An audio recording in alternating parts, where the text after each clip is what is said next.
Château et chevalier. Le château se trouve au centre de la seigneurie.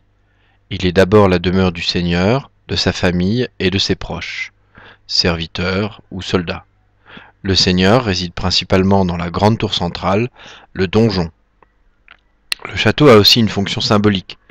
Par sa taille imposante, par sa situation centrale et par le site de construction souvent surélevé, il est la représentation architecturale du pouvoir du seigneur sur la seigneurie.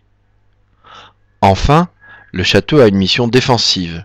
Il sert de refuge à la population en cas d'attaque par un seigneur voisin. Il est installé et aménagé pour résister à des agressions extérieures.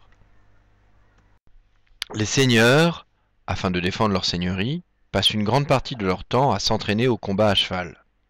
Ils forment un groupe militaire distinct, la chevalerie. Les chevaliers se distinguent par le combat à cheval et par le port d'une armure, qui sont des indicateurs de leur rang social, car il faut de l'argent pour se payer l'un et l'autre.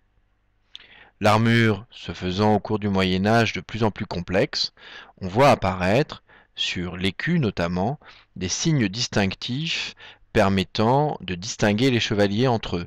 Ce sont les armoiries. Le futur chevalier est d'abord écuyer. Il assiste un chevalier dans sa jeunesse et apprend l'art de combattre. À la fin de l'adolescence, au cours d'une cérémonie appelée l'adoubement, il devient un chevalier. Les chevaliers s'entraînent essentiellement de deux façons à la guerre. La chasse permet de s'entraîner à conduire un cheval avec adresse, tout en élaborant des tactiques pour s'emparer du gibier. Les tournois ont pour but d'apprendre le combat et le maniement des armes.